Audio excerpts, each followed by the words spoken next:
ہمارے والد نے ہماری ضروریات کو پورا کیا. وہ بوڑھے تھے اور ہم ان کی آخری عمر کی اولاد، اور وہ بڑے مشکل لمحے تھے جس طرح انہوں نے ہمیں پالا ہے. اگر وہ گھڑیاں ہمیں یاد آئیں تو کلیجہ منہ کو آتا ہے. لیکن انہوں نے ہمیں اس کے باوجود بھی رزق حلال دیا، مشکوک رزق سے بھی ہمیں بچایا انہوں نے. بلکہ ایک مشکوک سے آگے بھی درجہ ہے کہ رزق مشکوک نہیں ہوتا، رزق خالص ہوتا ہے.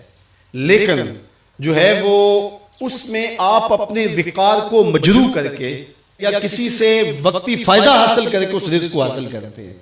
الحمدللہ اللہ کے فضل سے انہوں نے ہمیں اس سے بچایا.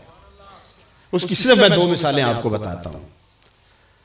میرے والد گرامی کپڑے کا کام کرتے تھے، اور دنیا کے اوپر کسی نے ایسا دکاندار نہیں دیکھا ہوگا جو دکان بند کر کے رکھتا ہو.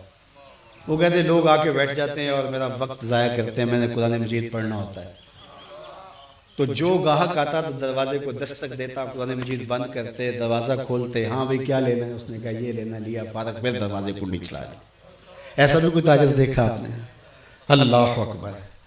تو اس میں جب وہ کپڑا رکھتے تھے تو اس میں بھی انہوں نے طے کیا ہوا تھا کہ اس وقت زیادہ سے زیادہ جو مہنگا کپڑا تھا 30 روپے گز ہوتا تھا، اور جو درمیانہ تھا وہ 20 روپے گز، اور اس سے نیچے ہے 15 روپے، 12 روپے، 10 روپے، اس کو 6 روپے گز بھی مل جاتا تھا. اب تو کہیں نہیں ملتا.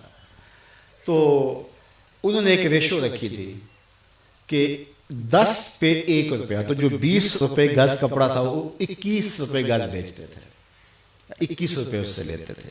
اور جو 30 روپے فی گز کا ہوتا تھا اس سے جو ہے وہ 31.5 لیتے تھے. وہ باقاعدہ اوپر لکھا ہوا ہوتا تھا. اب مجھے بتاؤ اس ریشو سے اپنے خاندان کی پرورش کرنا اور اتنی گراں ذمہ داریاں کیسے بندہ عہدہ برا ہو سکتا ہے؟ لیکن لوگ رزق کی کثرت کی بات کرتے ہیں. ہم نے آنکھوں سے برکت دیکھی ہے. کثرت اور چیز ہوتی ہے، برکت اور چیز ہوتی ہے. تو جو میں بات بتانے لگا ہوں، میرے بیٹے بھی بیٹھے ہیں اور آپ سارے میرے روحانی منتسب ہو میرے ساتھ، اور آپ نے آگے اپنے نسلوں کی تربیت کرنی، اور اس چیز کا ہم نے خیال رکھنا ہے کہ اپنی اولاد کو کس طرح کی تربیت دینی. تو وہ جو کپڑا بیچتے تھے اس کے اندر لٹھا بھی ہوتا تھا. تو جب کوئی کفن کے لیے کوئی فوت ہو جاتا اور کفن کے لیے لینے آتا تو وہ جو لٹھا بیچتے اس کے اوپر وہ 1 روپیہ بھی نہیں لیتے تھے، وہ جو قیمت خرید تھی اس پر دیتے تھے.